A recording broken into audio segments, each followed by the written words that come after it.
Welcome to the deep dive. Today, we're jumping straight into a really fascinating mix of language and culture, looking at an early Old High German Bible translation. Yeah, we're focusing on the Mondsee Matthew Gospel. It's from the 9th century Mondsee Abbey.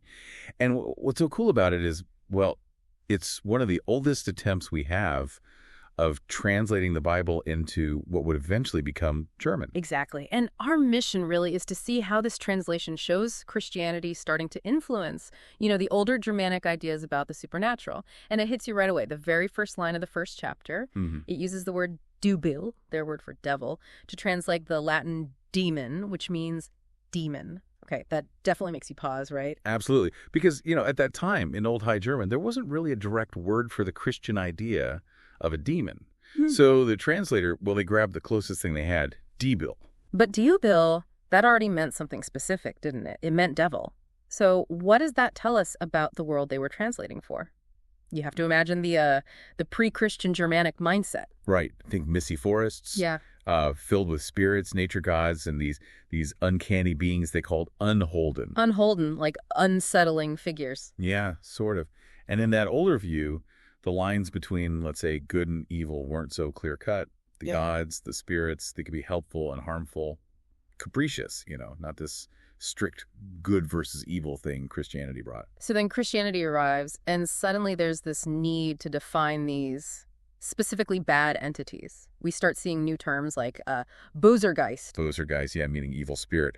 But these probably sounded pretty foreign at first. Right. So were there other options besides Diubil? Why land on that one? It feels like a strong choice. It is a strong choice, and that's probably why.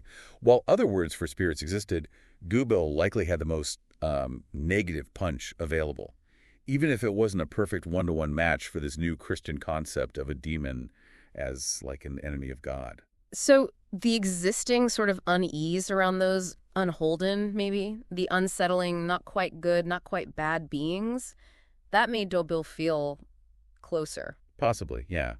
It acts as a kind of bridge, maybe an imperfect one, but a bridge nonetheless, using existing anxieties to explain this new concept. That makes a lot of sense. And then there's the word demon itself. It's wild how its meaning shifted. In Greek, it was, neutral, even positive sometimes? Exactly, like a guiding spirit, almost.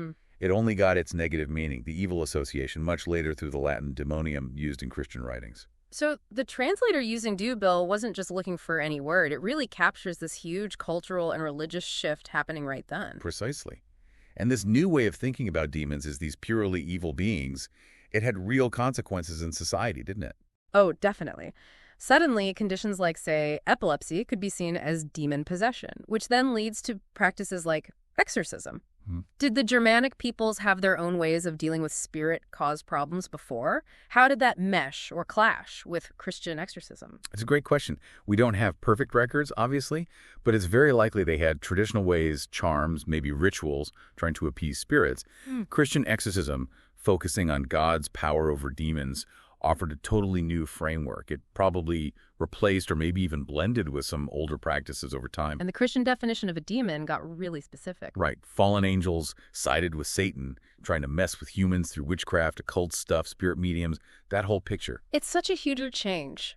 From this, ambiguous spirit world to a clear battleground, good versus evil. And it's amazing that one word choice, Diubil, in this old manuscript gives us such a clear snapshot of that moment. It really does. This linguistic shift, it just underscores how powerful belief and culture are and how language and worldview are.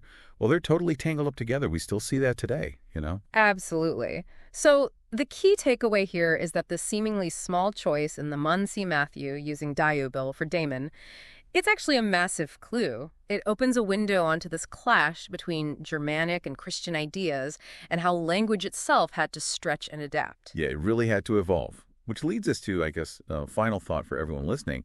How is language still evolving right now? How is it reflecting and maybe even shaping our understanding of big ideas and the cultural shifts happening all around us? Something to think about.